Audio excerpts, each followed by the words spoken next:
de retour avec Isabelle Fontaine pour parler de ratio de bonheur. J'adore ça. Ça veut dire qu'il y a un ratio par rapport au positif et négatif dans notre vie? Oui, ils ont étudié les gens heureux. Puis les spécialistes, les chercheurs qui étudient la psychologie positive, se sont rendus compte que le ratio du bonheur, c'est de 3 pour 1. Ce qui veut dire? Ce qui veut dire qu'il y a comme un point de bascule. Quand les individus réussissent à activer dans leur vie 3 fois plus d'émotions positives que d'émotions négatives, on va dire que ces individus-là fleurissent. Ils sont capables d'accéder à plus de carburant, plus de productivité, puis ils vont avoir le sentiment davantage d'être heureux. Ça veut dire que s'il nous arrive quelque chose de difficile dans notre vie ou quelque chose qui n'a pas bien été ou pas été à notre goût, ça prend 3 fois plus de positif pour se remettre dans le bon chemin, là. Ça peut être ponctuel de même, mais ça peut être vu à la longueur d'une vie. OK. Parce que, on est d'accord pour dire qu'il ne s'agit pas juste d'avoir des émotions positives. N'est-ce pas que les émotions négatives vont assurer la survie de l'espèce? Une saine colère, de temps en temps, peut être très légitime. Ah, ça fait du bien que tu dises ça, c'est bon. Oui, non, mais par exemple, une saine On colère... va enregistrer ce bout-là de l'émission. Pour toutes les fois, on va péter une coche dans notre vie, puis on va On repasser dit, bon, celle-là était légitime. Oui. Maintenant, une saine colère peut être légitime si tu es victime d'injustice, si tu es en train de remarquer qu'il y a quelque chose d'outrageant qui se passe, qu'un enfant est en train de se faire maltraiter. La colère donne l'énergie pour mener le corps au combat. Ceci étant dit, quand tu es enragé pendant 5 ans pour le même divorce, là, il faut que tu changes d'énergie émotionnelle.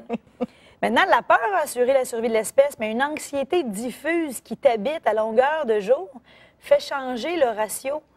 Puis, si tu te... Puis, c'est pas nécessairement évident d'avoir 3 fois plus d'émotions positives dans la vie en général que d'émotions négatives, parce que des fois, tu fais face à des circonstances qui appellent le pire à l'intérieur de toi. Mais quand tu es capable de te muscler des circuits neurologiques pour le positif, on parle de la positive attitude ici, bien, tu es plus capable de rebondir. Maintenant, il y a certaines émotions qui valent vraiment la peine, pour lesquelles il faut travailler à développer un circuit neurologique. Puis là, on peut peut-être voir l'image à l'écran. Il y a certaines émotions qui sont porteurs de sens. Quand on dit qu'on peut les développer, là, tu sais qu'au Nautilus, là, si on va s'entraîner puis on veut développer notre biceps, là, on va lever des poids pesants puis on va le faire avec répétition, n'est-ce pas? Oui. Là, il va se passer, si on le fait assez, là, avec beaucoup d'efforts, si on le fait assez, on va développer sur notre muscle un phénomène qui s'appelle la surcompensation. C'est-à-dire qu'il va se développer des nouvelles fibres musculaires. Puis là, ça, c'est les beaux gros muscles qu'on voit se développer. Maintenant, dans le cerveau, on appelle ça la neuroplasticité cérébrale.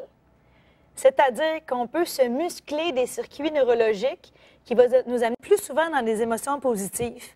Puis il y a moins de 20 des individus qui fleurissent dans la vie, selon les recherches. Quand tu dis fleurir, c'est d'être dans leur état le plus positif possible, de faire ce qu'ils aiment. Il y a moins de 20 d'individus qui fleurissent, puis il y a bien du monde qui ne se rendent même pas compte quand ils sont en train de fleurir. Quand ils sont en train de... Ils ne se rendent même pas compte qu'ils sont fanés. Bien là, ça, c'est vrai. N'est-ce pas qu'on connaît du monde qui sont fanés bien raides? Bien, on l'a peut-être déjà été, toi puis moi. Absolument. Moi, il y a eu des périodes de ma vie où je n'étais pas en train de fleurir. Actuellement, là, je surfe sur une belle vague. Je sens que j'ai un ratio d'émotions positives qui est probablement peut-être de 5 pour 1. Parce que j'adore mon travail, il me nourrit de sens, j'ai une belle famille, tout le monde est en santé. Je me sens complètement nourrie, complètement comblée. Mais je travaille à tous les jours aussi pour muscler ces circuits-là. Je le fais en conférence. Donc, veux pas, ils disent en anglais, il y a une expression qui dit « Repetition is the mother of skill ». Plus tu répètes, plus tu maîtrises l'habitude. C'est le même principe que développer des muscles.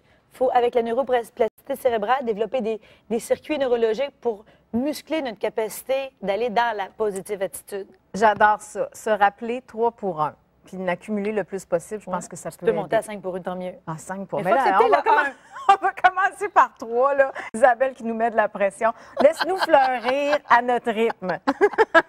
Et parlant de fleurir, bien, peut-être qu'il va vous faire fleurir aussi après la pause. En tout cas, moi, je trouve qu'il apporte vraiment la positive attitude, oui, dans ma vie personnellement, parce que j'ai le plaisir de travailler avec lui chaque dimanche à Salut Bonjour Week-end.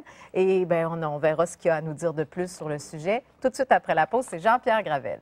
Ce qui a mené là, entre 20 et